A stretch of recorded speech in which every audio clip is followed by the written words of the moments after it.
Bismillahirrahmanirrahim. Assalamualaikum warahmatullahi wabarakatuh. Innal hamdalillah nahmaduhu wa nasta'inuhu wa nastaghfiruh wa na'udzu billahi min shururi anfusina wa sayyiati a'malina. May yahdihillahu fala mudilla lahu wa may yudlil fala hadiya lahu. Asyhadu an la ilaha illallah wahdahu la syarika lahu وأشهد أن محمدا عبده ورسوله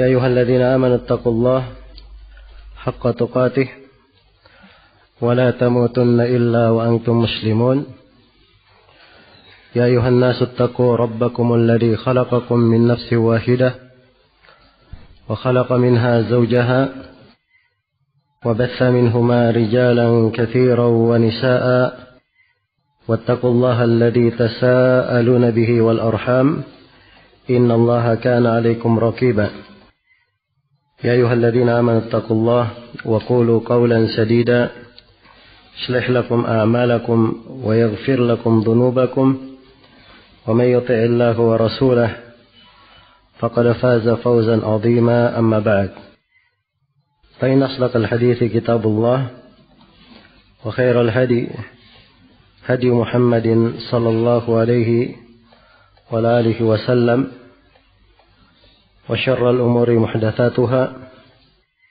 فإن كل محدثة بدعة وكل بدعة ضلالة وكل ضلالة في النار. معاشر الإخوة والأخوات rahimani wa rahimakumullah. Pada siang hari ini insyaallah ta'ala kita akan mengkaji sebuah ilmu pengantar di dalam memahami Al-Quranul Karim. Kita semua mengetahui bahwa kedudukan Al-Quranul Karim di dalam kehidupan seorang muslim dan muslimah adalah suatu yang sangat agung, sangat penting, dan suatu yang sangat bermakna sebagai seorang muslim dan muslimah.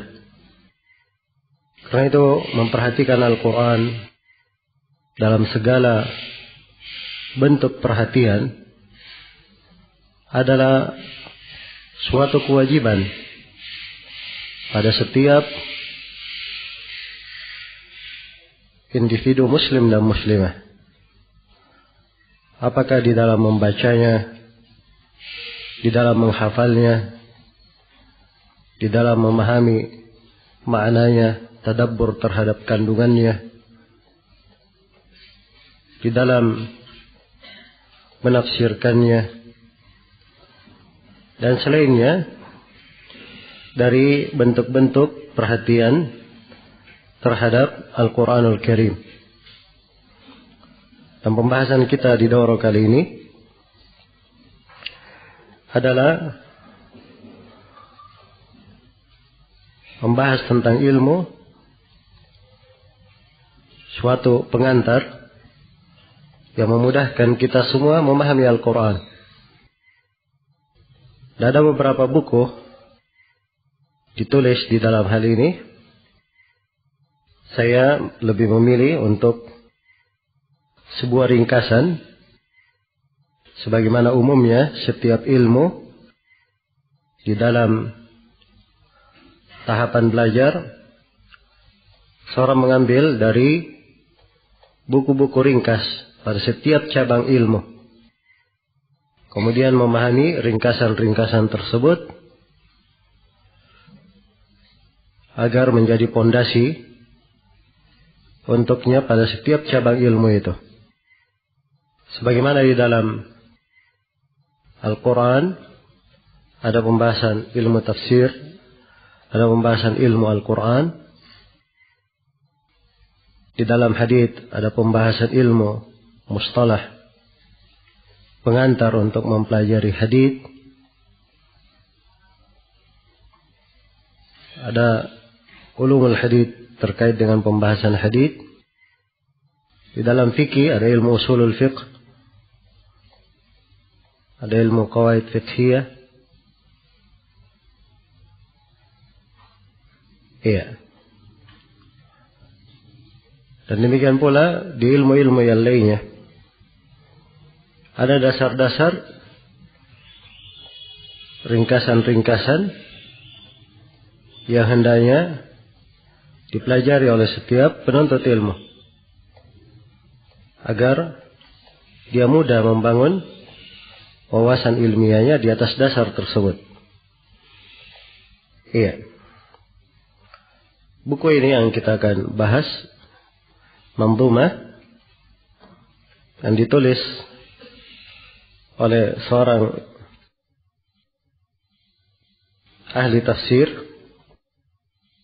yaitu Syekh Abdul Aziz Az-Zamzami rahimahullahu ta'ala, yang lahir pada tahun 900 Hijriah dan wafat pada tahun 976 Hijriah.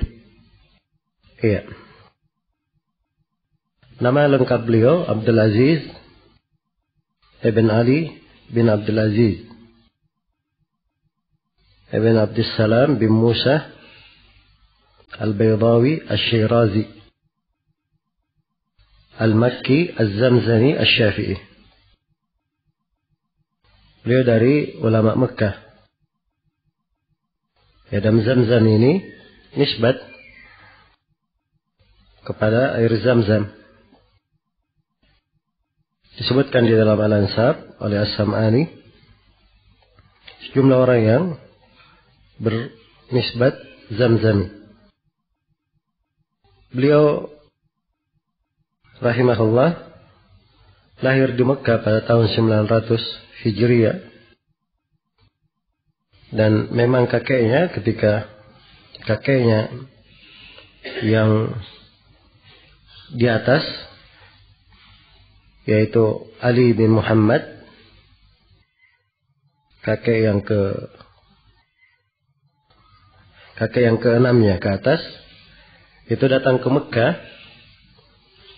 Dia berkhidmat untuk air Zamzam, itu menjaganya, membagikannya. Karena itulah kakeknya ini disebut sebagai Az-Zamzami. Maka nisbat ini pun dikenal pada keturunannya. Beliau tumbuh di Mekah dan mengambil ilmu dari ulama Mekah. Dan beliau sangat kuat di dalam berbagai cabang ilmu, khususnya dalam ilmu tafsir, ilmu bahasa Arab, ilmu adab. Beliau punya manzumah dalam tafsir yang kita akan baca. Dan beliau mensyarah maqamat Al-Hariri dalam bahasa.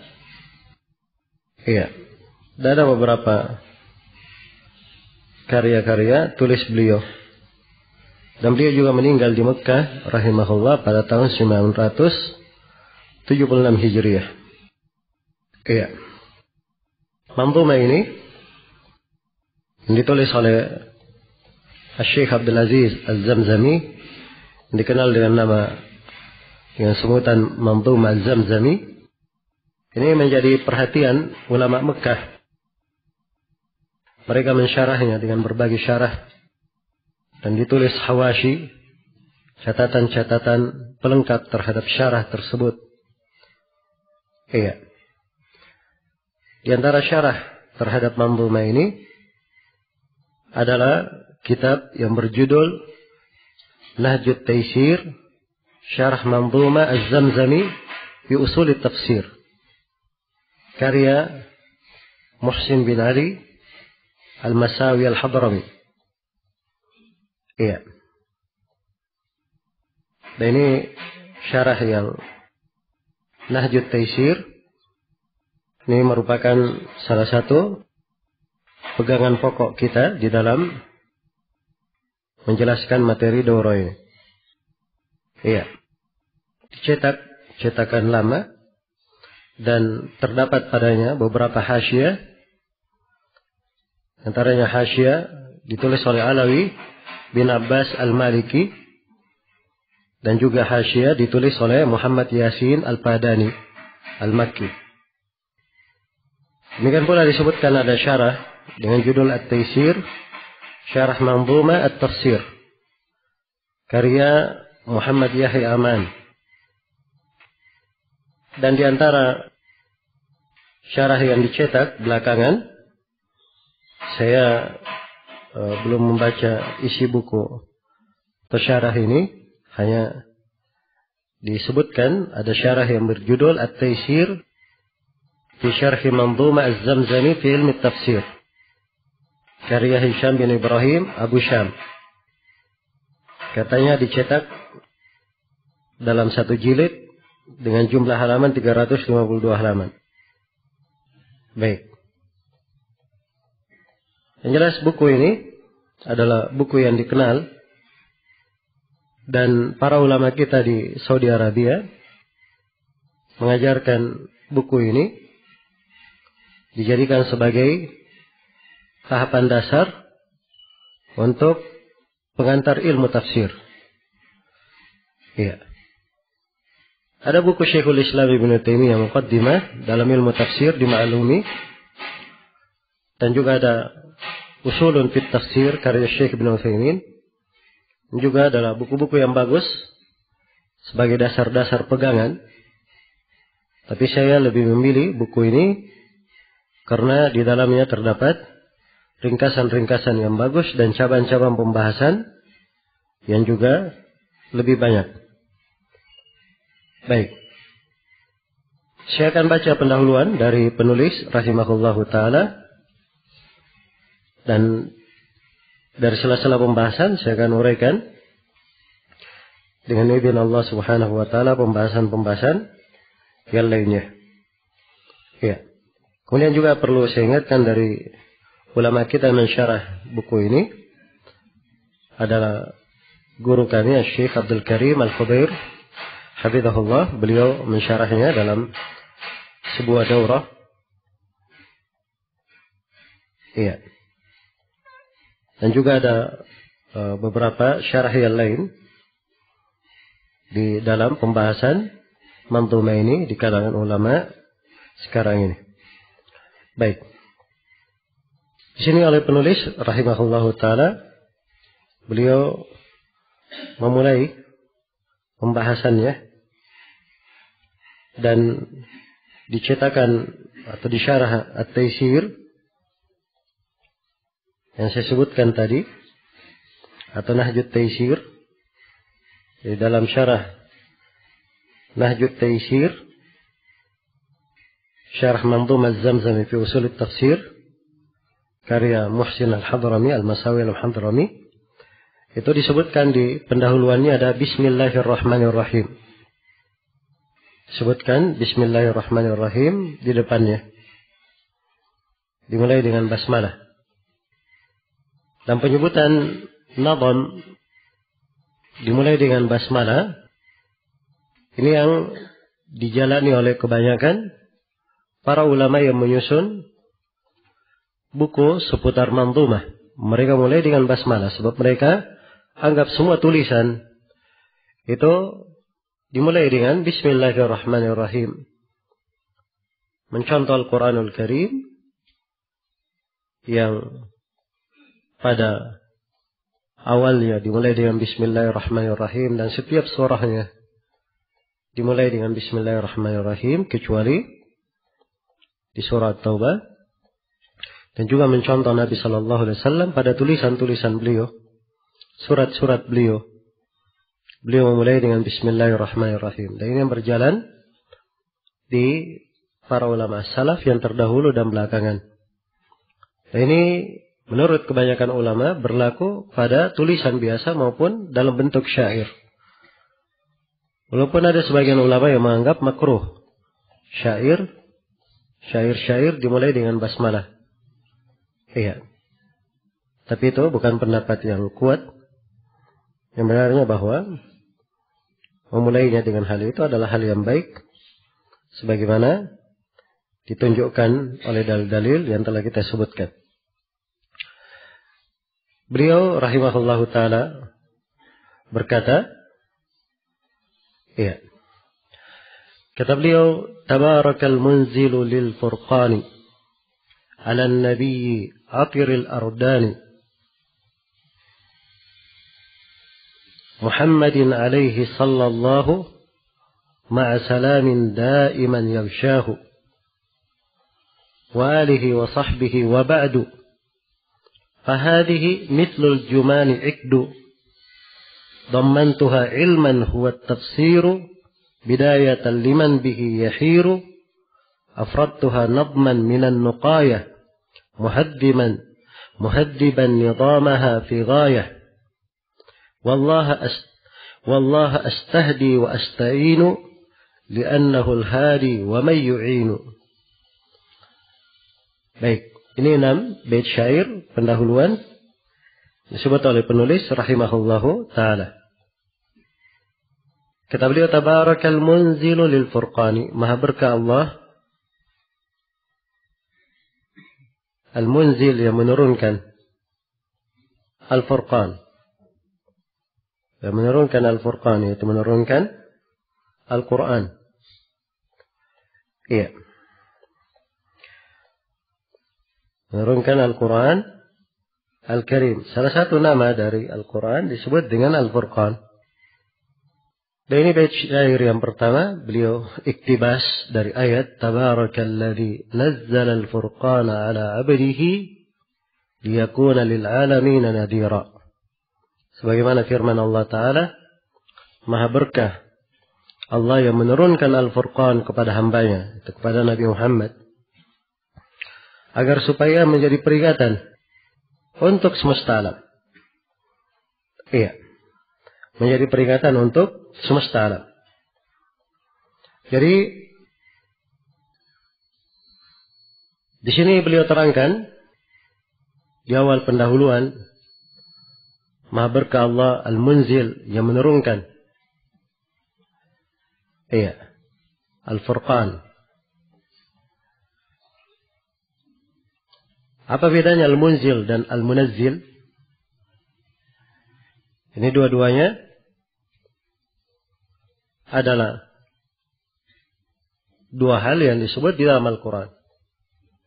Sebab Al-Quran ditakbir dengan lafaz, disebutkan unzila, diturunkan pakai inzal, dan disebut dengan tanzil, disebut dengan tanzil. Iya, sejumlah ulama menganggap sama saja penggunaannya antara inzal dan tanzil. Dan sebagian ulama membedakan. Mereka katakan bahwa al-inzal itu penggunaannya untuk sekaligus, dan tanzil itu penggunaannya untuk diturunkan secara bertahap. Iya. Dan ucapan yang membedakan ini secara umum bagus, walaupun dikritik pada beberapa ayat. Dikritik pada beberapa ayat, tidak berjalan di atas kaidahnya. Baik. Ala kulli hal, ini dari bab lataif, pembahasan latifah di dalam hal ini. Suatu pembedaan kadang dibedakan antara inzal dan tanzil. Kadang dibahas untuk mengetahui istilah-istilah dan apa ucapan para ulama di dalam hal tersebut. Al-munzil lil furqani, yang menurunkan Al-Furqan, menurunkan Al-Quran sebagai Al-Furqan, sebagai Al-Furqan. Kalau diikuti bahasa ayat, Tabarakalladzi nazzala al-furqana, harusnya Tabarakal munazzil. Kalau diikuti ayat. Tapi ini karena qafiyah, maka beliau memakai al-munzil. Disebut Al-Furqan, Al-Quran disebut sebagai Al-Furqan, sebab Al-Quran ini membedakan antara yang hak dan yang batil. Iya. Karena itulah disebut sebagai Al-Furqan. Baik. Al-Quranul Karim memiliki penamaan-penamaan Iya. Memiliki penamaan. Di antara penamaannya yang paling masyhur adalah nama Al-Quran. Nama Al-Quran. Dan Al-Quran dalam bahasa Arab itu masdar dari qiraah. Qiraah maknanya adalah mengumpul, menyatukan.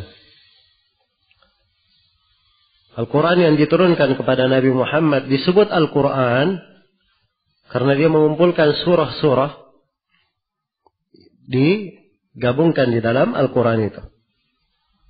Iya. Itulah yang disebut dengan Al-Quran. Sebuah nama untuk kitab bahasa Arab yang diturunkan kepada Nabi Muhammad sallallahu alaihi wasallam. Dimulai dengan basmalah, kemudian surah Al-Fatihah, dan diakhiri dengan surah An-Nas. Itulah Al-Quran yang merupakan kalam Allah subhanahu wa ta'ala yang tertulis di Lauhul Mahfuz, tertulis di Kitabul Maknun. Itu pula yang disebut fi Suhufil Mukarramah. Dan Al-Quran Al-Karim, iya, bukanlah Taurat yang diturunkan kepada Nabi Musa, bukan Injil yang diturunkan kepada Nabi Isa. Al-Quran dengan seluruh surahnya, ayat-ayatnya, kalimat-kalimatnya adalah kalam Allah. Allah berbicara dengannya, memperdengarkannya kepada Jibril. Lalu Jibril turun membawa Al-Quran itu, menyampaikannya kepada Nabi Muhammad sallallahu alaihi wasallam. Iya. Kemudian Nabi Muhammad sallallahu alaihi wasallam menyampaikannya kepada umatnya. Tidak ada satu huruf pun dari Al-Quran itu yang sampai kepada beliau kecuali beliau telah sampaikan kepada para sahabatnya. Dan para sahabat telah mengambil seluruh Al-Quran itu dari Rasulullah. Dan mereka menyampaikannya kepada umat seluruhnya, tidak ada yang tersisa walaupun sehuruf. Itulah Al-Quranul Karim yang dibaca, yang dihafal, yang dipahami, yang dipelajari, tertulis di mushaf-mushaf, ya, dibaca oleh lisan, terhafal di dalam hafalan, dan semua yang tertulis, yang terhafal, yang terbaca itu adalah kalam Allah subhanahu wa ta'ala. Iya. Baik, itu beberapa pembahasan global tentang Al-Quran. Saya arahkan sebagiannya di dalam pembahasan akidah ahli sunnah wal jamaah tentang Al-Quran. Jadi Al-Quran adalah nama untuk kitab bahasa Arab yang diturunkan kepada Nabi sallallahu alaihi wasallam. Iya. Dari penamaan Al-Quran disebut juga Al-Kitab. Alif Lam Mim Dzalikal Kitabu La Raiba Fih. Disebut Al-Kitab. Dan dari penamaan Al-Quran disebut Kalamullah. Allah berfirman, wa in ahadun minal musyrikin istajaraka fa'ajirhu hatta yasma'a kalam Allah. Apabila salah seorang dari kaum musyrikin meminta perlindungan kepadamu, maka berilah perlindungan sampai dia mendengar kalam Allah. Mendengar kalam Allah yang dimaksud adalah mendengar Al-Quran. Dan dari penamaan Al-Quran adalah disebut dengan nama Ad-Dzikr. Allah berfirman, inna nahnu nazzalna Ad-Dzikr wa inna lahu lahafidhun. Kami menurunkan Ad-Dzikr dan kami akan menjaganya. Allah berfirman, wa innahu ladzikrul laka wa liqaumika. Sungguhnya itu adalah dzikir bagi engkau dan bagi kaummu. Dan disebut juga dengan nama mushaf. Walaupun penamaan ini tidak sabit dari Nabi sallallahu alaihi wasallam dalam hadits marfu', tapi ini penamaan berjalan di tengah para sahabat. Iya. Berjalan di tengah para sahabat. Dan mungkin di pembahasan yang akan datang, saya akan bercerita sedikit tentang bagaimana penyusunan mushaf Al-Quran terkait dengan mushaf Utsmani. Iya.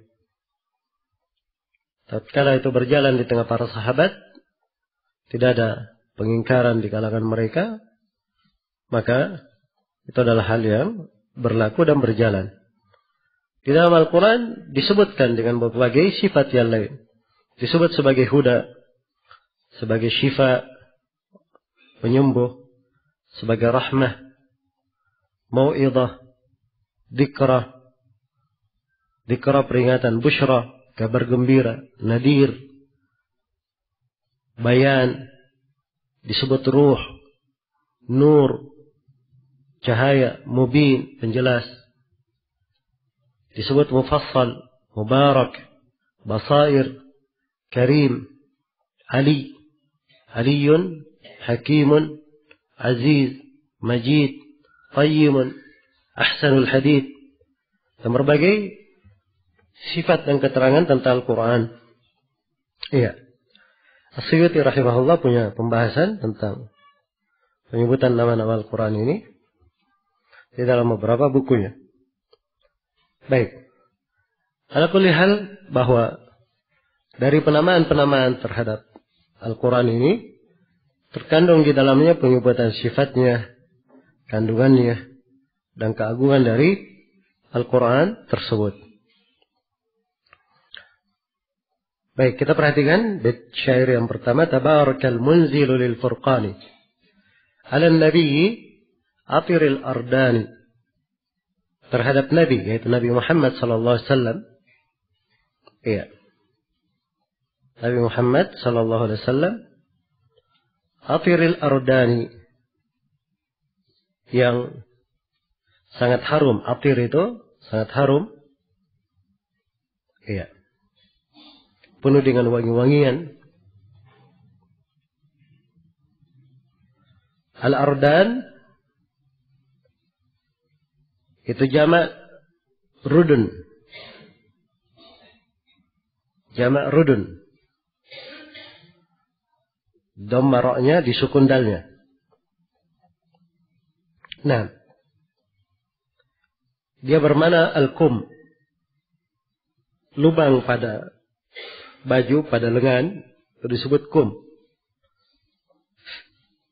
Ya, maksudnya Atirul Ardan, maksudnya nasab beliau, asal keturunan beliau itu adalah dari keturunan yang mulia, yang harum, yang terpuji. Ya, jadi Nabi Muhammad sallallahu alaihi wasallam Atirul Ardan, dari keturunan yang sangat harum semerbak. Sebab beliau sallallahu alaihi wasallam adalah manusia yang terbaik. Manusia pilihan. Iya. Manusia pilihan. Dari anak Nabi Ismail dipilih. Lagi darinya kabilah. Dari kabilah itu dipilih lagi rumah di dalam kabilah. Iya. Dari Quraisy, dari Bani Kinana, kemudian Quraisy. Di dalam Quraisy dipilih dari keturunan beliau. Dari keturunan ayahnya, dari Bani Muttalib, Abdul Muttalib. Maka beliau adalah pilihan dari pilihan. Sallallahu alaihi wa alihi wasallam. Iya. Dan penyebutan penulis di sini ala Nabi, terhadap Nabi.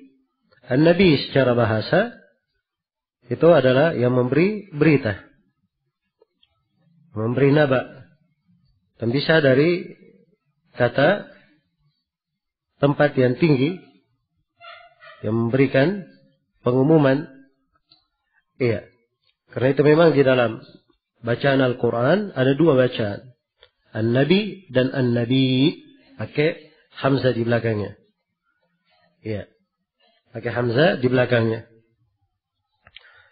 Nah, Kalau di bacaan kita, ya ayuhan nabi ittaqillah, misalnya. Ya ayuhan nabi ittaqillah. Pakai ya. Kalau di sebagian bacaan, ya ayuhan nabi'u. Pakai hamzah di belakangnya. Baik, dan nabi itu dibedakan dengan ar-rasul. Dibedakan dengan ar-rasul menurut pendapat kebanyakan ulama. Dan di dalam membedakan antara nabi dan rasul, ada beberapa pendapat di dalam hal ini. Pendapat yang masyhur yang sering kita dengarkan, dan ini dari kecil sudah kita baca di sekolahan-sekolahan, bahwa nabi ya adalah orang yang diwahyukan kepadanya sesuatu, walam yu'mar bitablighihi, tapi tidak diperintah untuk menyampaikannya.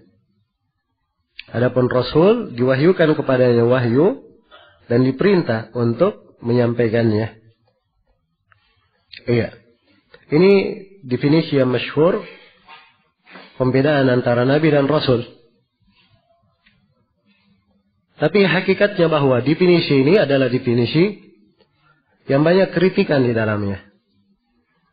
Iya. Karena dikatakan bahwa nabi tidak menyampaikan. Padahal di dalam banyak ayat dan banyak hadits ada bentuk perintah untuk menyampaikan. Iya.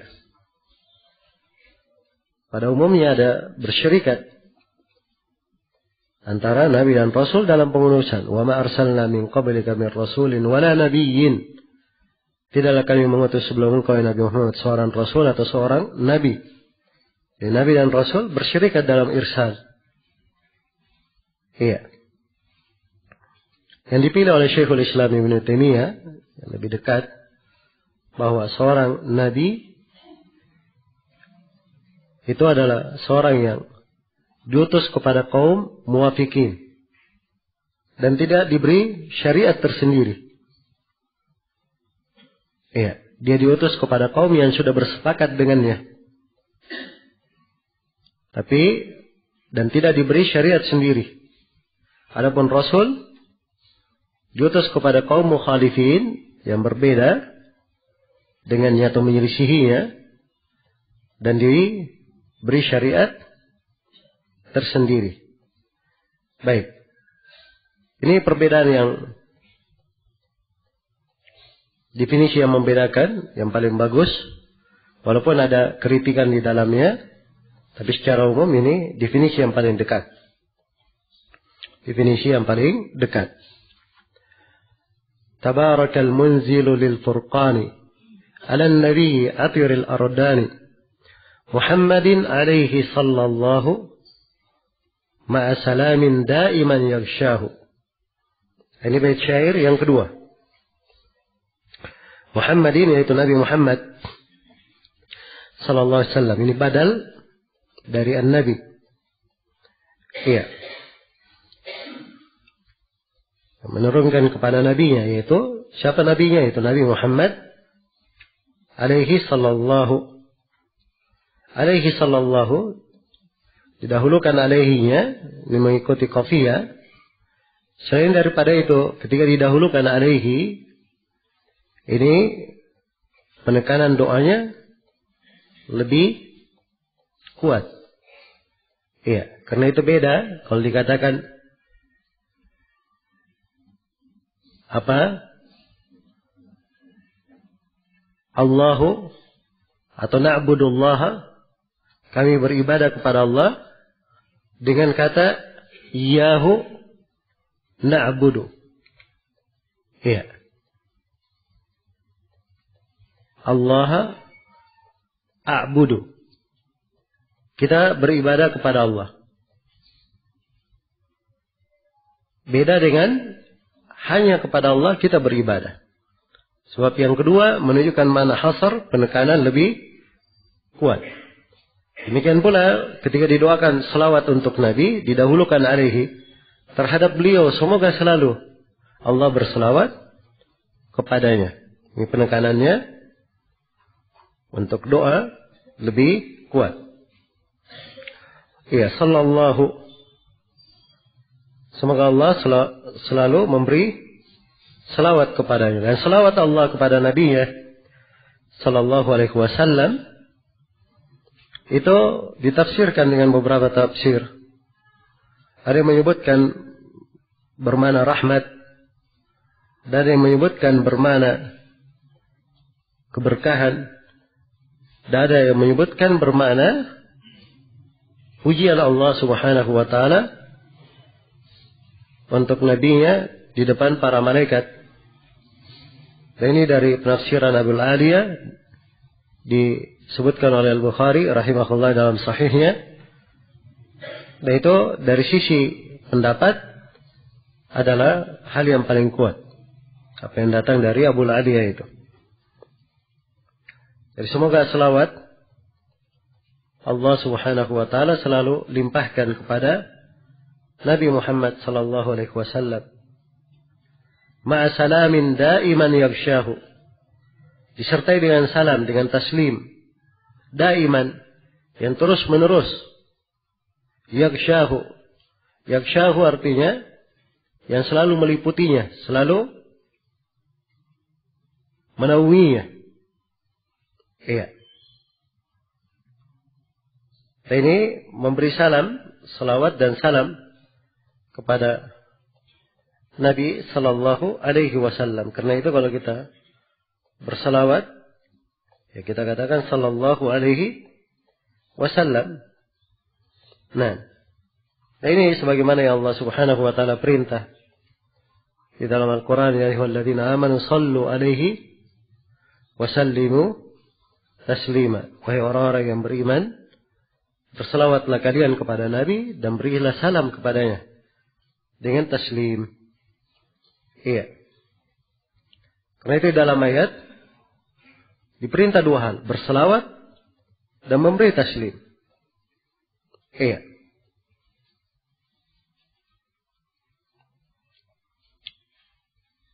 Memberi taslim. Karena itu kata para ulama, di dalam ayat ada dua perintah. Ya ayyuhalladzina amanu sallu alaihi wa sallimu taslima. Wahai orang-orang yang beriman, berselawatlah kepada Nabi Muhammad dan bertaslimlah, dua, selawat dan taslim. Iya. Menurut An-Nawawi, siapa yang berselawat tidak bertaslim itu makruh secara mutlak, atau dia bertaslim saja tidak berselawat itu makruh secara mutlak. Itu menurut An-Nawawi rahimahullah.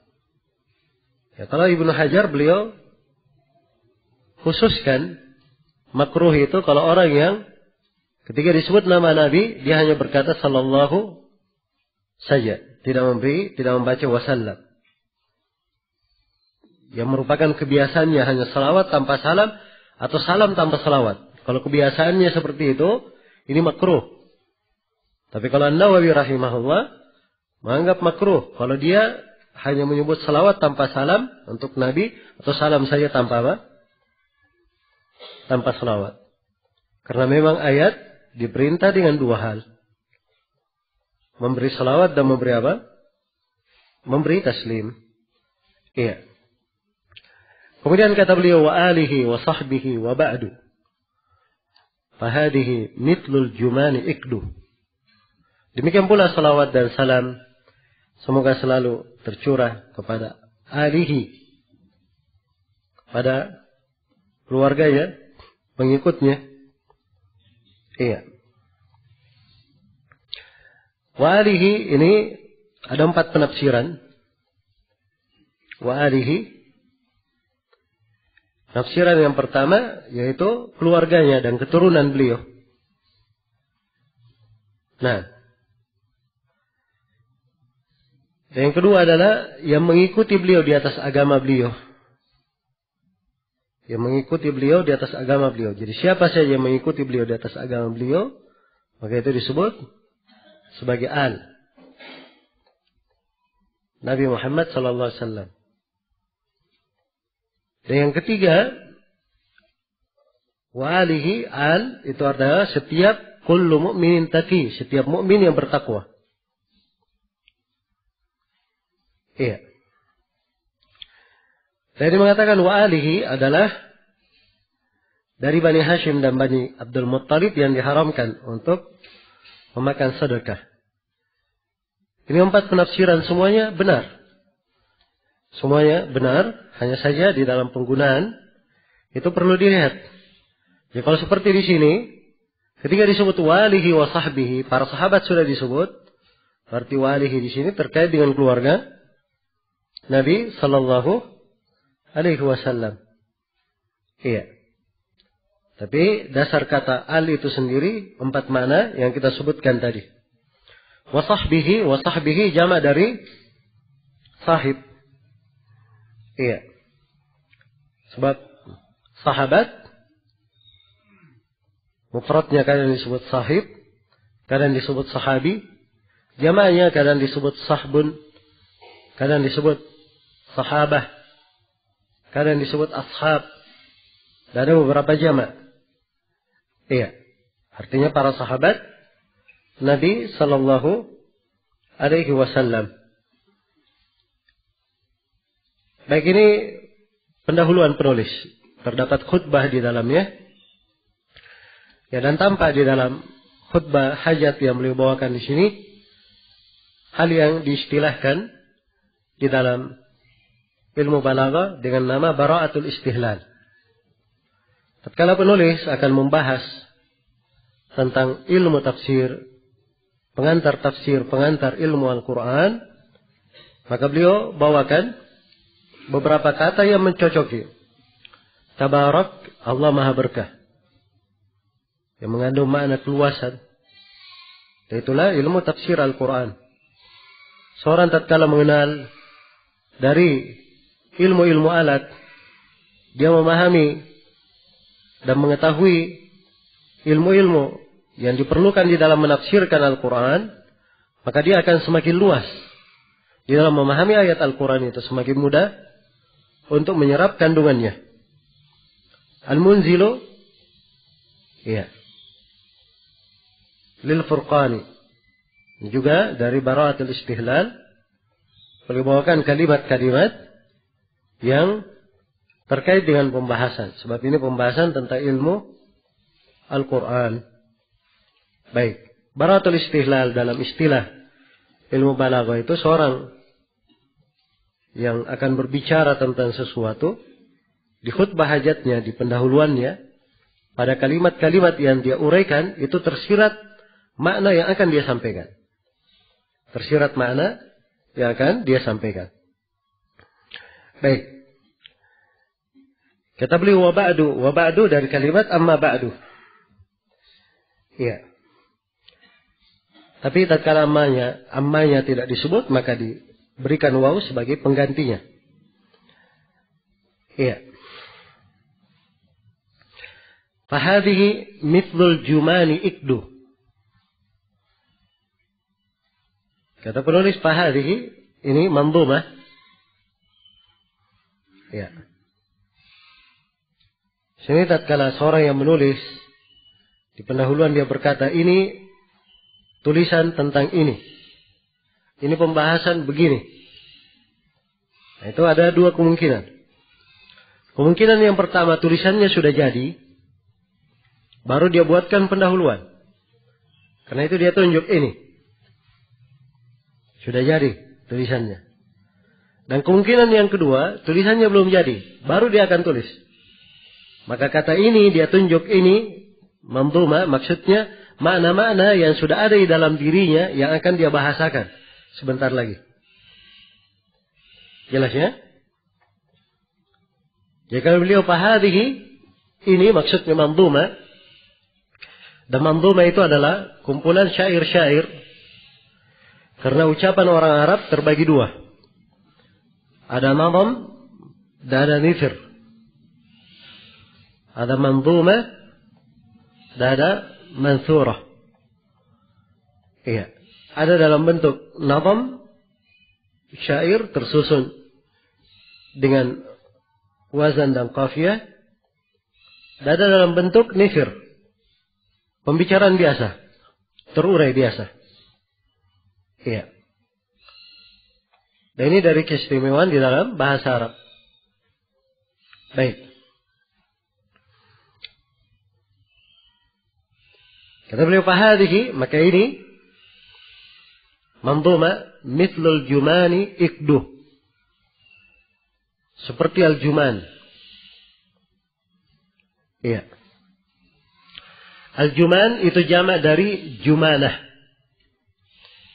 Jamak dari jumanah. Dan jumanah itu adalah biji yang dibuat dari perak. Iya. Jadi ini adalah seperti biji-biji perak. Ikdu. Dalam bentuk kalung. Banyaknya biji-biji perak itu seperti kalung yang menghiasi. Iya. Jadi ini pembahasan yang beliau akan bahas. Beliau bahasakan seperti biji-biji perak. Ya, dan dimaklumi ya bahwa jumana itu biji perak yang dipilih, sudah diolah, sudah menjadi butiran-butiran. Demikian pula ilmu-ilmu tafsir yang akan beliau uraikan di sini. Itu beliau sudah saring, beliau sudah pilih apa poin-poin yang akan beliau bahas, itu akan beliau terangkan. Poin-poin yang akan beliau singgung, ya beliau telah siapkan. Jelas ya? Fahadi mithlul jumani ikduh. Maka ini manzumah seperti al-juman. Biji-biji perak dalam bentuk rantai, dalam bentuk kalung. Iya. Dalam bentuk kalung indahnya, enak untuk dipakai, bisa disaksikan kecantikannya. Ya. Dan ini pembahasan dari penulis, beliau memuji apa yang beliau tulis di sini untuk memberi motivasi kepada penuntut ilmu. Bahwa ini yang beliau tulis bukan sembarangan. Ya, ibarat seorang dia cari kalung yang cantik, dia dapat suatu hal yang berharga baginya. Kalau dia memahami buku ini dengan baik. Agar supaya mereka mengambil manfaat dari buku ini. Dan dengan itu si penulis mendapat pahala di sisi Allah Subhanahu wa ta'ala. Iya. Kata beliau, dhammantuha ilman huwa tafsiru. Bidayatan liman bihi yahiru. Kata beliau, saya masukkan di dalamnya, saya gabungkan di dalamnya pembahasan-pembahasan. Dhammantuha. Saya gabungkan di dalamnya pembahasan-pembahasan. Ya, ilman. Pembahasan-pembahasan ilmu. Ilmu apa? Huwa tafsiru, yaitu ilmu tafsir. Ilmu tafsir. Iya. Kalau kita lihat dari pendahuluan penulis di sini, kemudian beliau nanti akan memberi definisi apa itu ilmu tafsir. Maka tampak ya bahwa penulis rahimahullah ini memberikan muqaddimah tentang ilmu tafsir. Ilmu tafsir. Perlu saya ingatkan bahwa sebenarnya ada perbedaan antara ilmu tafsir dengan ilmu Al-Quran. Ilmu Al-Quran. Itu ada bedanya. Sebab kata Al-Quran itu lebih luas cakupannya. Kata Al-Quran. Kalau tafsir itu terkait dengan pembahasan makna ayat. Makna Al-Quran itu tafsir. Tapi kalau Al-Qurannya sendiri, wah itu pembahasannya apa? Luas. Saya beri contoh yang membedakan. Iya. Dalam Al-Quran ada berapa surah? Hah? Ada 114 surah. Al-Quran itu 114 surah. Ini pembahasan apa? Ilmu tafsir atau ilmu Al-Quran? Ini ilmu Al-Quran. Sebab kita tahu Al-Quran 114 surah. Tidak ada kaitannya dengan penafsiran apa? Penafsiran ayat. Surah Al-Fatihah itu 7 ayat. Yang mana hitungannya? Apakah basmalah dihitung ayat pertama? Atau basmalah tidak dihitung satu ayat? Tapi Siratal ladzina an'amta 'alaihim ghairil maghdubi 'alaihim waladdallin itu yang dihitung 2 ayat. Ini terkait dengan ilmu apa ini? Ilmu tafsir atau ilmu Al-Quran? Ini ilmu Al-Quran. Sebab ini kaitannya dengan hitungan ayat. Tidak ada kaitannya dengan mana? Tafsir di dalam apa? Di dalam ayat. Jelas ya? Karena itu ilmu Al-Quran itu nama luasnya. Nama luasnya. Iya. Dan ilmu tafsir salah satu dari ilmu Al-Quran. Ilmu tafsir salah satu dari apa? Ilmu Al-Quran. Iya. Betul memang bahwa ilmu tafsir mencakup beberapa cabang ilmu lainnya. Seperti ilmu qiraah. Iya. Terkait juga dengan ilmu Al-Quran. Sebab itu membantu memahami makna apa? Makna ayat. Iya. Membantu dalam memahami makna ayat terdapat padanya bentuk penafsiran. Baik. Dan kalau kita lihat dalam pembahasan-pembahasan yang akan dibawakan oleh penulis rahimahullah, ini lebih tepat apa? Manzumah beliau disebut sebagai pengantar ilmu Al-Quran. Ya, tapi kita dalam judul kita ikuti apa yang diinginkan oleh penulis. Beliau memang menginginkan untuk menulis pengantar ilmu apa? Ilmu di dalam tafsir. Tapi pembahasan-pembahasan yang beliau akan bawakan terdapat di dalamnya pengantar ilmu Al-Quran. Baik, ini hal yang ingin saya ingatkan di sini. Secara global kita akan baca nanti definisi ilmu tafsir. Baik, kembali saya tekankan bait syair yang keberapa? Yang keempat. Kata beliau, dhammantuha ilman huwa tafsiru. Saya masukkan di dalamnya ilmu, yaitu ilmu tafsir. Bidayatan liman bihi yahiru. Sebagai pendahuluan.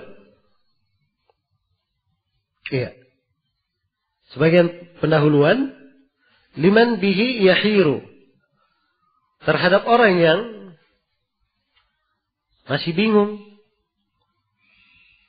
Atau kurang mengerti bihi tentang ilmu tafsir ini. Iya. Jadi tampak di sini bahwa penulis menyusun manzumah ini untuk para pemula. Iya. Dan kita petik dari sini bagaimana cara para ulama di dalam menyampaikan ilmu, menanamkan ilmu itu. Karena itu seorang penuntut ilmu harus tahu cara belajar yang benar. Dia ketika mengambil ilmu, dia mulai dari ilmu yang kecil sebelum ilmu yang apa? Yang besarnya. Iya.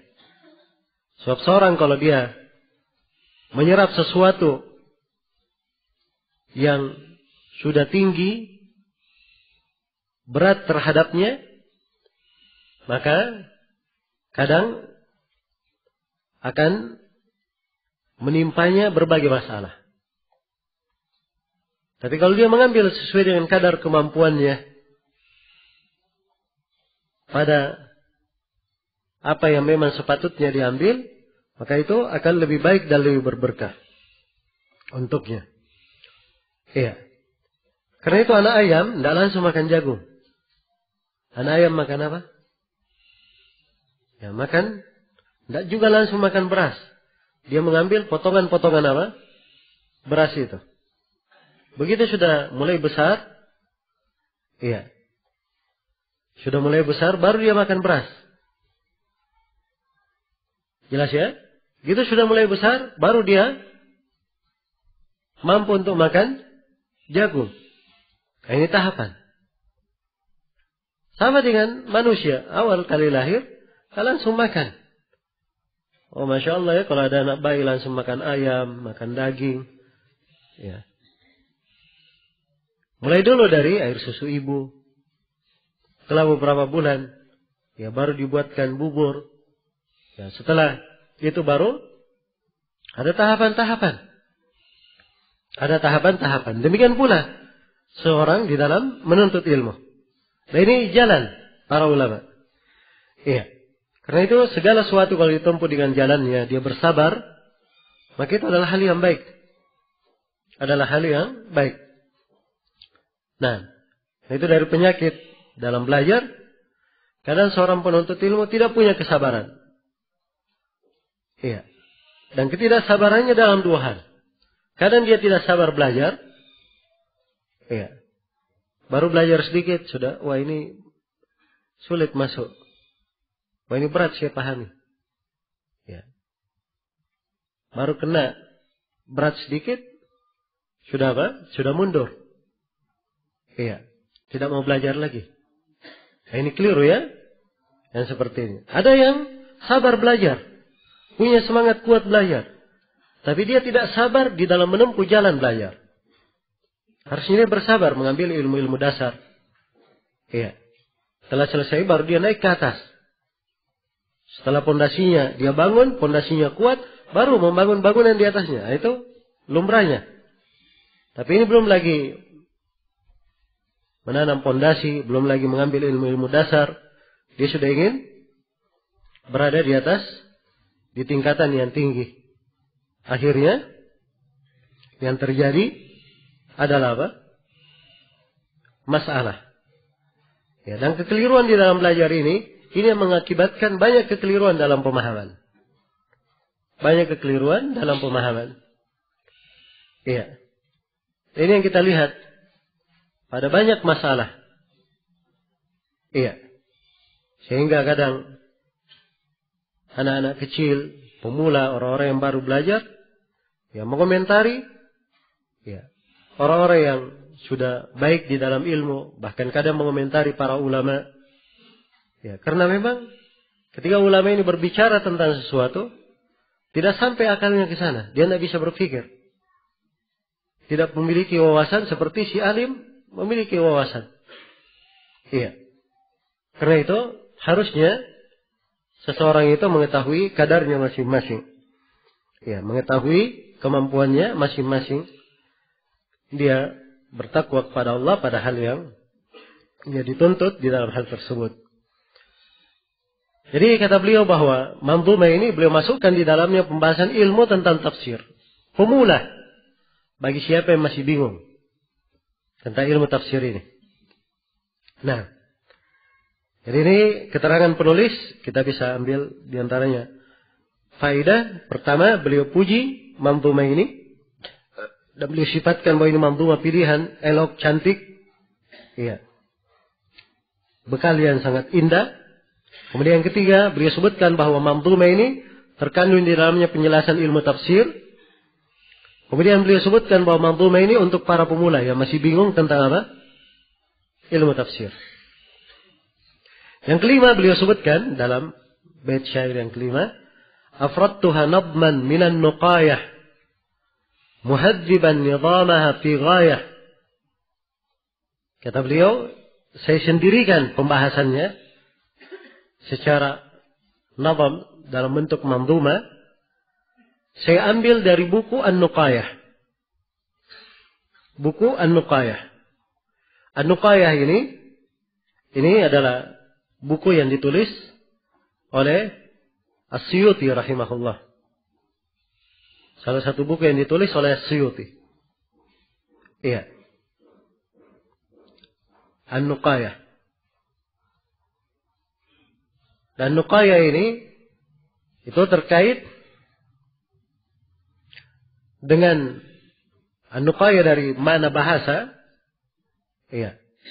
Nuqayah bermakna al-khulasah, kesimpulan. As-Suyuti menyusun satu buku di dalam buku itu, yang buku ini disebut dengan nama An-Nuqayah, beliau sebutkan 14 cabang ilmu di dalam buku itu. 14 cabang ilmu. Dia menyebutkan Yang pertama, usuluddin. Pertama, tentang usuluddin, pembahasan akidah, tafsir, hadis, usulul fiqh, faraid, nahwu, saraf, al-khat, ma'ani, bayan, badi', ya, kemudian tasyrih, ilmu tib, dan ilmu tasawuf. 14 cabang ilmu. Nah, Suyuti, ya, di pembahasan usuluddin, ya, dibangun di atas akidahnya, dan dia juga ada bentuk dari tasawuf, karena itu ada masuk pembahasan-pembahasan ini. Jadi dalam An-Nuqayah ini ada 14 cabang ilmu disebut oleh Suyuti. Oleh penulis diambil ilmu tafsirnya saja. Ya. Ilmu tafsirnya ini yang diambil secara sendiri, inilah yang disimpulkan oleh penulis di dalam manzumah ini. Dalam bentuk lantunan bait-bait syair. Baik. Jadi ini makna afradtuha nadman minan nuqayah. Ya, nah, Suyuti sendiri menulis buku lagi yang mensyarah kitabnya An-Nuqayah. Ya, dicetak dengan judul Itmamud Dirayah fi Syarhin Nuqayah. Diberikan syarah ringkas terhadap buku tersebut. Nah, muhadziban nidamaha fi ghayah. Dengan mentahdid, menyusun rapi nadamnya fi ghayah. Ya. Fi ghayah. Ya, maksudnya dia susun dengan rapi sekali. Ya. Di atas puncak kerapian. Betul-betul dia rapikan. Wallaha astahdi wa asta'inu. Wallaha di fathah hanya mansub. Ya, karena dia adalah maf'ul muqaddam.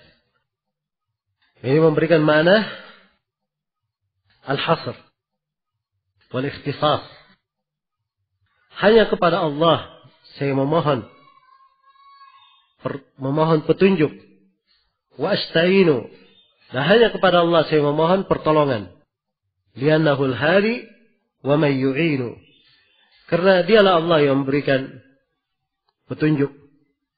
Dan dialah Allah subhanahu wa ta'ala satu-satunya yang memberikan pertolongan di dalam kepada seluruh makhluk, kepada siapapun di dalam menunaikan keperluan dan hajatnya.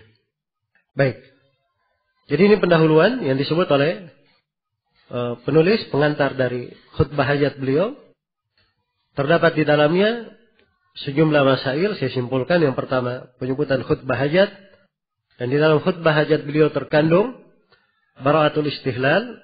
Beliau singgung ya dalam suratan khutbah hajatnya ada makna tersirat. Beliau ingin paparkan tentang ilmu tafsir.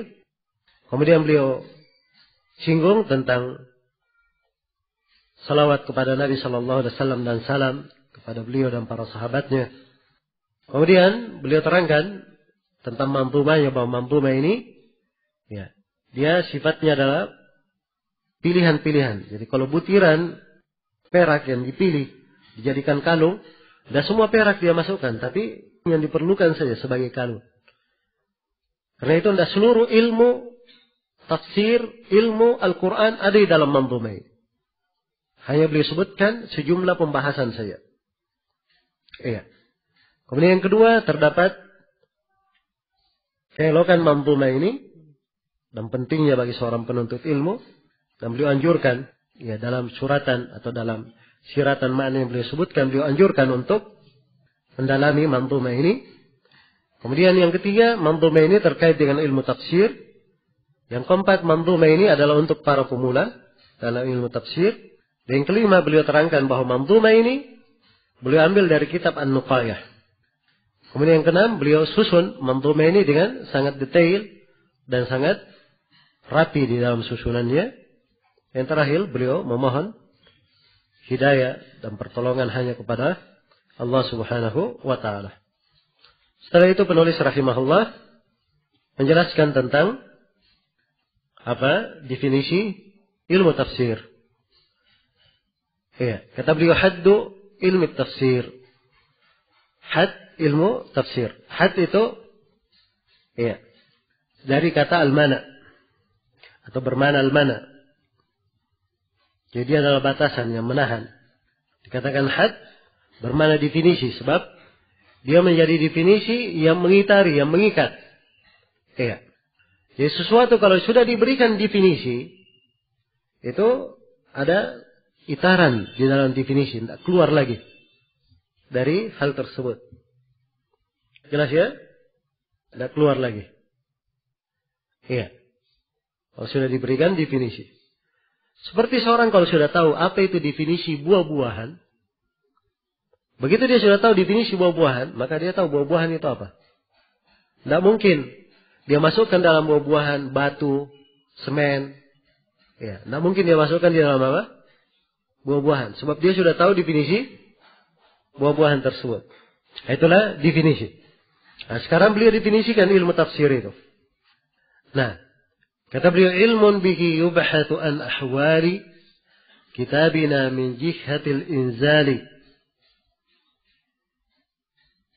Ya, ilmu tafsir, kata beliau, adalah ilmu yang dengannya yubahatu an ahwali, yang dengannya akan dibahas an ahwali kitabina, tentang keadaan kitab kami, atau Al-Quran. Kondisi-kondisi Al-Quran dari sisi apa? Dari sisi diturunkannya. Dari sisi diturunkannya. Jadi bagaimana dari sisi diturunkannya? Ya, Al-Quran itu. Makkiyahnya, Madaniyahnya. Ini dalam Safariyah atau Khadiriyah. Ya. Baik. Wanahwihi, dan semisal dengannya. Ada kalimat wanahwihi ya setelahnya. Jadi itu definisinya. Dari sisi inzal dan semisal dengannya. Ya, seperti sanadnya bagaimana, penyampaiannya, lafadznya, makna-maknanya, hukum-hukumnya. Iya. Jelas ya? Dan ini tampak sekali bahwa penulis ketika mendefinisikan ilmu tafsir, yang beliau inginkan sebenarnya di sini makna ilmu Al-Quran. Ulum Al-Quran. Jelas ya? Sebab at-tafsir itu beda dengan apa? Beda dengan Al-Quran. Iya. Telah saya terangkan di awal pembahasan tentang makna apa? Makna Al-Quranul Karim. Iya. Tentang makna Al-Quranul Karim. Adapun tafsir itu sendiri, secara bahasa dari kata al-fasr. Al-fasr itu adalah menyingkap sesuatu yang tertutup. Jadi ada sesuatu tertutup disingkap, ya, ditampakkan, itu fasr namanya. Nah, karena itu tafsir secara istilah diistilahkan oleh para ulama dengan beberapa definisi. Ya, di antara definisi yang paling bagus apa yang disebut oleh Syekh Ibnu Utsaimin rahimahullah di dalam kitabnya Usulun fit Tafsir. Kata beliau, tafsir itu bayanu ma'anil Qur'anil Karim. Tafsir adalah bayan ma'ani Al-Quran Al-Karim. Penjelasan tentang makna Al-Quran Al-Karim. Itulah ilmu tafsir. Iya.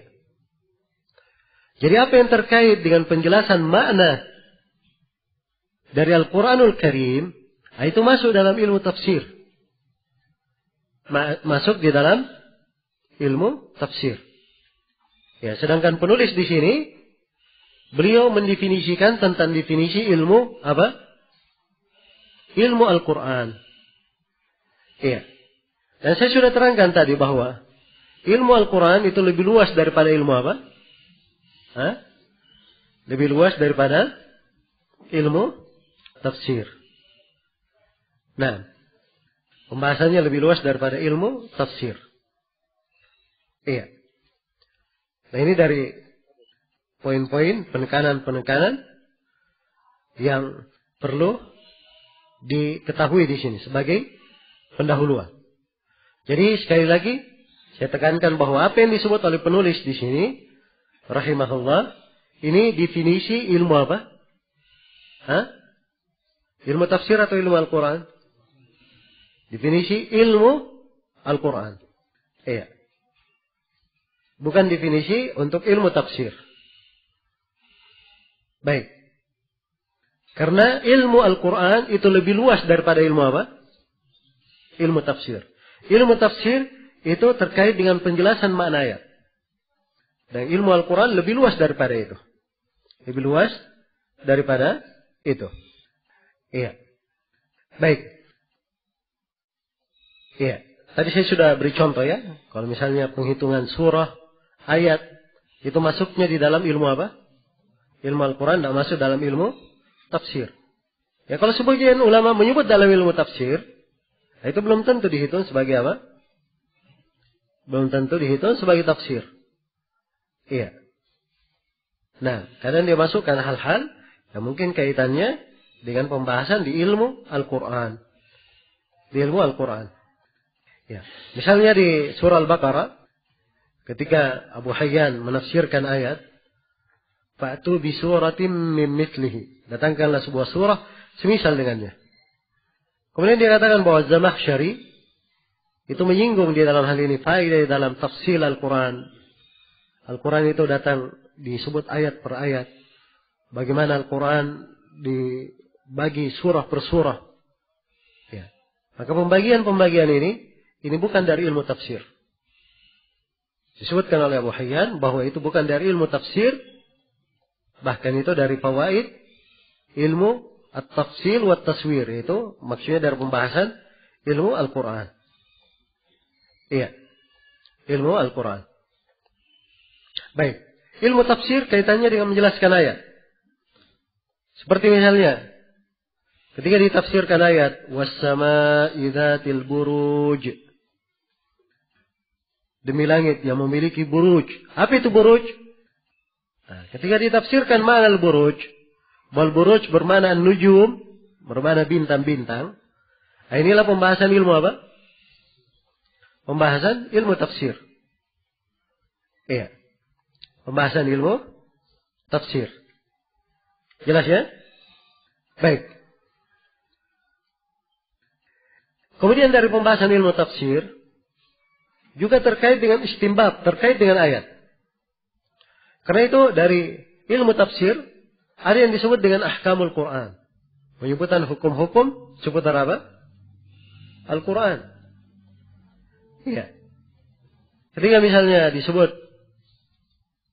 ayat di surah Al-Masad, tabbat yada abi lahabi wa tab, ma aghna anhu maluhu wa ma kasab, sayasla naran dhata lahab wa imra'atuhu, sayasla naran dhata lahab wa imra'atuhu.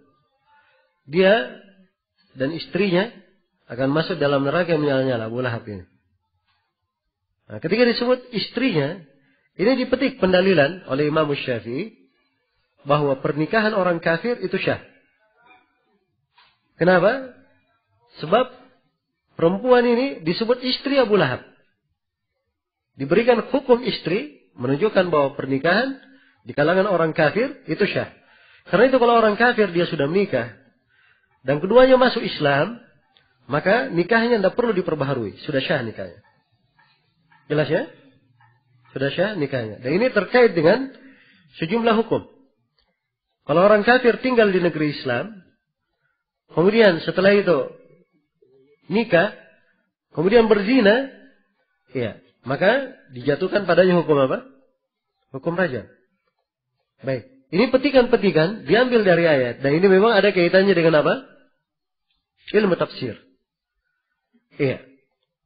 Dan ada kadang sisi pendalilan halus, sifatnya lataif. Iya. Suatu hal yang merupakan tambahan penyempurna di dalam tafsir. Ya, seperti misalnya ketika disebutkan ayat, "Huwallazi ba'atsa fil ummiyina rasulan." Rasulan minhum. Dialah Allah yang mengutus di tengah orang-orang yang tidak membaca seorang rasul di tengah mereka. Ketika ditafsirkan mana ba'atsa. Ba'atsa itu Dari sisi bahasa, ba'atha dibangkitkan. Tadinya mati, dihidupkan. Iya. Maka dipetik makna bahwa Nabi ketika diutus ke tengah manusia, itu ada makna beliau menghidupkan mereka dari kematian. Iya. Dan ini makna yang benar. Sebab di dalam Al-Quran memang disebutkan bahwa ilmu agama ini, keimanan ini, itulah yang menyebabkan seorang itu hidup. Tanpa keimanan dan tanpa ilmu agama, dia tidak dianggap hidup, bahkan dianggap sebagai mayat-mayat, bangkai-bangkai. Allah berfirman di surah Al-An'am, "Awaman kana maitan fa ahyaynahu wa ja'alna lahu nuran yamshi bihi fin nasi kaman mathaluhu fi adh-dhulumati laysa bi kharijin minha." Apakah orang yang tadinya dia bangkai, dia mayat, kemudian kami hidupkan dia, kami beri dia cahaya berjalan dengannya. Ini orang tadinya dia mayat, dihidupkan, ya, diberi petunjuk oleh Allah dengan keimanan, dengan ilmu agama, dia memberi petunjuk. Apakah sama orang yang seperti ini dengan orang yang tetap di dalam kegelapan tidak mau keluar? Ini pembahasan ilmu tafsir. Pembahasan ilmu tafsir. Iya.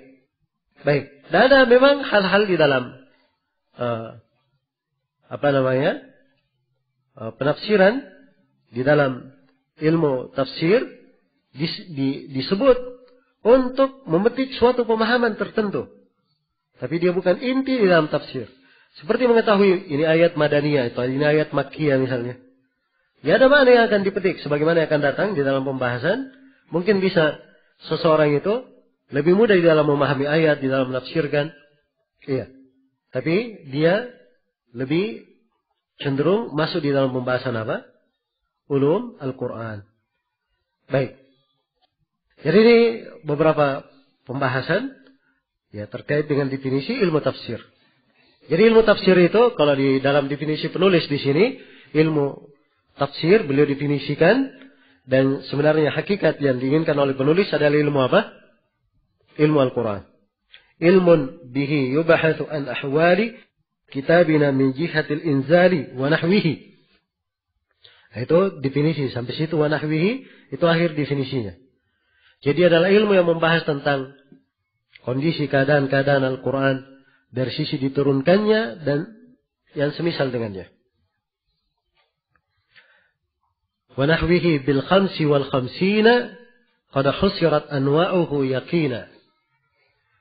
Ya. Berapa jumlah ilmu Al-Quran itu? Jumlahnya 55 secara meyakinkan. Sudah dibatasi 55 secara apa? Secara meyakinkan.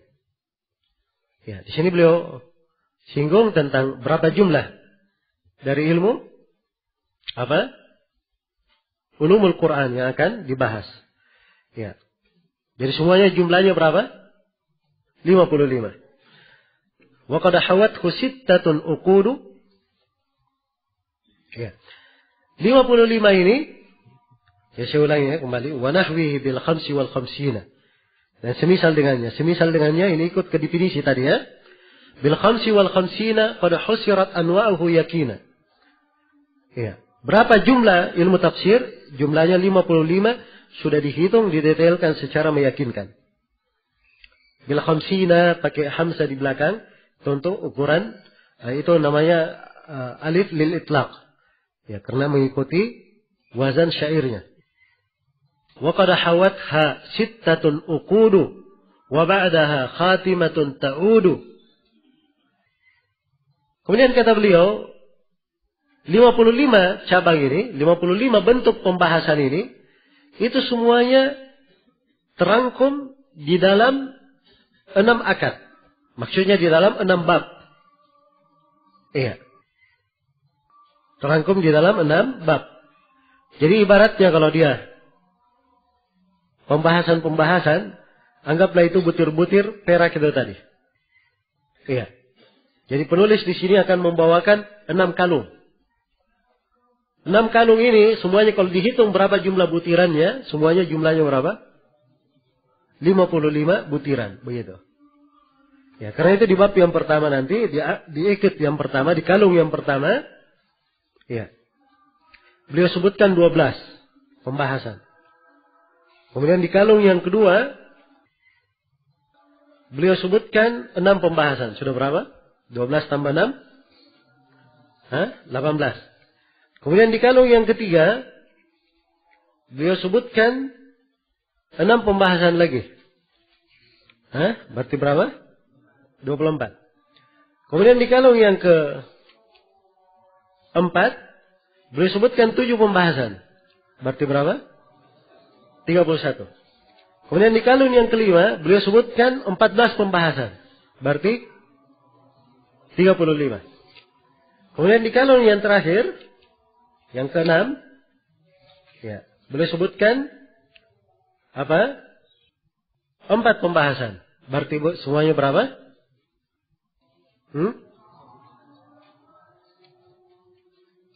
Nah, kalau kurang berarti kita salah hitungnya. Ya baik, 4 pembahasan yang terakhir ya. Ya coba dihitung kembali saja. Baik, jadi ini semuanya dirangkai oleh penulis dalam 6 kalung pembahasan. Iya. Kalau kita mungkin ada 4 ada 6 bab, di dalamnya ada beberapa fasal. Iya. Tapi di sini penulis membahasakannya dengan kalung, ya diisi nanti dengan 12 bentuk pembahasan. Atau disertai dengan beberapa bentuk pembahasan. Baik. Jadi ulangi kata beliau, waqad hawat khasittatun uqudu wa ba'daha khatimatun ta'udu. Ya. Jadi semuanya ada 6 akad di dalamnya, ada 6 kalung. Baik. Ada 6 kalung ya di dalamnya. Tadi kita yang kalung yang kelima sudah berapa? 49. Kemudian kalung yang ke-6 6 ternyata. 6 berarti 55. Ya sudah pas berarti. Di khatimahnya, di akhirnya, penutupnya yang ada 4 pembahasan. Iya. Wa ba'daha khatimatun ta'udu. Ada khatimah, penutup. Ya. Di dalam khatimah ada 4 pembahasan. Wa qablaha la budda min muqaddimah bi ba'di ma khussisa fihi mu'limah. Wa qablaha, dan sebelumnya, sebelum 6 pembahasan, apalagi sebelum khatimahnya, harus ada pendahuluan sebelumnya. Yang bercerita tentang sebagian kekhususan ilmu tafsir. Mu'limah itu naat kepada muqaddimah. Jadi ada muqaddimah mu'limah bi ba'di ma khussisa fihi. Ada pendahuluan yang menerangkan, mu'limah menerangkan sebagian kekhususan ilmu tafsir. Ya, jadi secara global di sini penulis rahimahullah menjelaskan isi bukunya. Jadi isi buku ini, yang pertama khutbatul hajah, setelah itu definisi ilmu tafsir atau ilmu Al-Quran, setelah itu beliau bawakan pendahuluan, 1 bab pendahuluan, setelah itu beliau bawakan 6 kalung, ya, pembahasan. Dan pada setiap kalung ini terdapat poin-poin pembahasan di dalamnya. Kemudian di akhirnya beliau tutup dengan sebuah penutup yang mengandung 4 pembahasan. Jelas ya? Jadi ini isi global terkait dengan buku ini. Wallahu ta'ala alam. Baik, insyaallah ta'ala kita akan mulai baca, masuk ke dalam muqaddimahnya di sesi berikutnya. Untuk sementara saya cukupkan sampai sini. Subhanakallahumma wa bihamdik, asyhadu an la ilaha illa anta, astaghfiruka wa atubu ilaik, walhamdulillahi rabbil alamin.